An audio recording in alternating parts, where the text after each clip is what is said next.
Assalamualaikum warahmatullahi wabarakatuh. My name is Abdul Salam, and in this video, I'm gonna do my presentation about chapter 3 and chapter 4. So, in the chapter 3, comparative literature and decoloniality.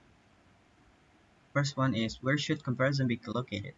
Comparative literature created its own space by limiting its corpus to modern literature, or as Joseph's text put it, modern literature, for it is in the late 15th or early 16th centuries when single literature became distinctive, in contrast to the dominant anonymity and oral transmission of medieval literature.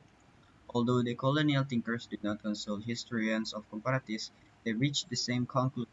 Comparatism is simultaneously an epistemology, a methodology, and an ethics, according to Jocus, because it epistemologically presupposes a methodological distancing from phenomena under the study and a personal ethical implication.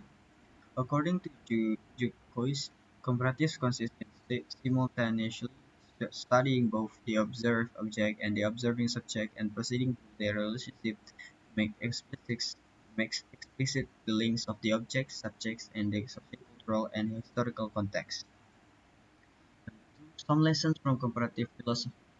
Lucy makes an important contribution toward imperative comparative literature by questioning Charles Taylor's approach to intercultural understanding.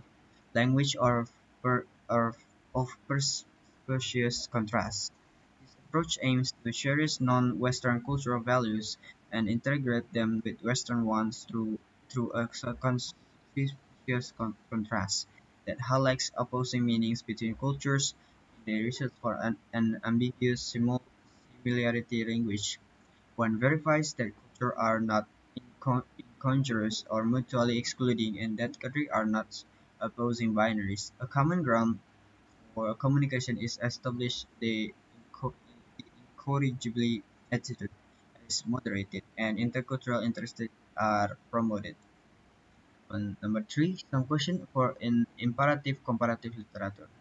Imperative comparative literature that draws on the colonial studies should also be self-reflective about some of the latter's tenets, such as geographical Americas and chronological late 15th and 16th centuries. Restriction of coloniality, its monolingualism, and the denial of comparative studies of literature in Latin America, to name a few. In contrast, to the declining importance of comparative literature in the colonial studies, our survey aims to highlight some promising future for cross-fertilizing developments. Number four, world literature as comparative practice. On this fourth chapter, there are first subchapter, variation on word literature. A definition of the word is implied by word literature.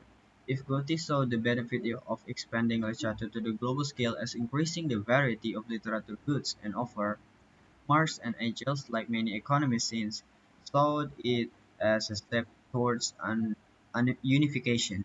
The virtues of scale will reward those who deal in the article most easily valued and exchanged the largest possible market. In this regard, Goethe can be seen as indirectly confirming Marx or Engels' points. Thus, in our account of world literature relying solely on Goethe's and Marx Engels' shadowy discussion, we can see the need for carefully differentiated and contextualized understanding of first the spacious wide faculty of artisan creation, balanced against the modes of prescription and blindness specific to the place and time of the receiver. The sympathetic insight, transcending eras and cultures, balanced against the mediation of translators and reciprocal literary history. And the third one, the individual of course and cultures balance against the marketplace of communication. On number two, a conversation amongst equals. Casanova reimagines world literature as collection of institutions and processes that determine the fate of writers. Quest for stability, world literature is writing that gains in translation, says David Damsrush. Without going quite so far, authors who see world literature as primarily a matter of circulation are more likely to regard the work's content as secondary too. yet a logical of the and derivable from place in social processes. In widely cited essay, Frederick Jameson addresses the old question of a purposely word literature. Number three, the school and the library. However, gaps appear between the pattern of circulation and the things circulated in two ways. The first is the classroom and the second is library. In the classroom, we see that while the canon of world literature is constantly expanding, the number of hours devoted to it in a semester or an academic career does not. World literature is one of those concepts that, without examples, is meaningless. However, once understood through example, it risks becoming a victim of this or that prestigious example. As a result, the only way to advance in understanding the phenomenon to which the phrase refers is to keep adding concepts, allowing them to cancel out or reinforce the influence they may have on the overall concept. Number four, acculturation, transculturation, globalization. Ortiz explained a plethora of phenomena in Cuban life, from tobacco to musical melody. As a result of transculturation and by now the same could be said of virtually every population on the planet, as interchanges and independence leave no nation or culture untouched. Comparatists are in the better position than the other literary disciplines to trace this line of mixed descent. World literature, from a historical and cultural standpoint, cannot be focused with an average or minimum of cultural specificity, or with cultural production aimed at a uniform work marker. On the fifth content of world literature, in response, in response to the question about world literature, Brandeis thought first and foremost of the work of discoveries and inventors in the natural sciences. Pastor Darwin, Bunsen, and Helmholtz's writings unquestionably belong to the world literature. They apply directly to the human race and enrich humanity as a whole.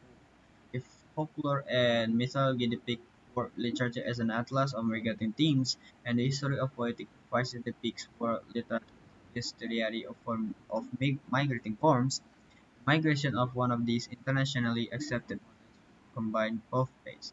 The history of literature should include not only author works and movement, but also the discovery and adaptation of such living equipment by readers. I think that's all about my presentation, and thank you.